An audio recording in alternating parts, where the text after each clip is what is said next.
Cricket যখন রাজনীতির মারপ্যাচে আটকা পড়ে তখন মাঠের লড়াইয়ের চেয়ে মাঠের বাইরের লড়াইটাই হয়ে ওঠে মুখ্য।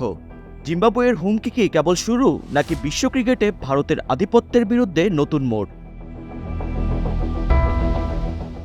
ঘটনার সূত্রপাত যুক্তরাষ্ট্রের ক্রিকেটারদের নিয়ে। ভারত সফরের আগে বড় ধাক্কা খেয়েছে মার্কিন শিবির। পাকিস্তানি বংশোদ্ভূত হওয়ার কারণে আলী খান সহ মোট 4 জন ক্রিকেটারকে ভিসা দেয়নি ভারত। আলী খান ও শায়ান জাহাঙ্গীর মার্কিন পাসপোর্টধারী হওয়া সত্ত্বেও কেন এই বাধা?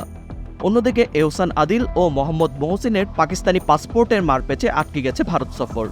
এই ঘটনায় রীতিমতো তোলপাড় চলছে ক্রিকেট মহলে।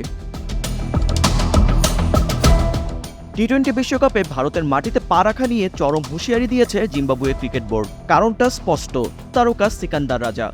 পাকিস্তানি বংশোদ্ভূত হওয়ার কারণে যদি সিকান্দার রাজাকে ভারত ভিসা না দেয়, তবে তারা সাফ জানিয়ে দিয়েছে ভারত বিশ্বকাপের আসর বর্জন করবে জিম্বাবুয়ে।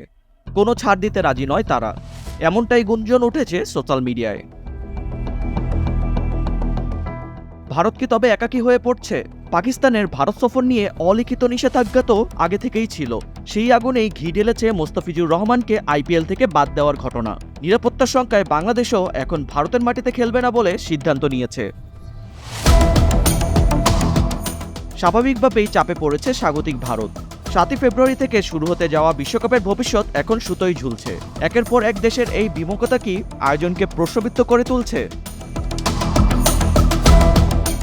ডেস্ক রিপোর্ট, সময়ের আলো।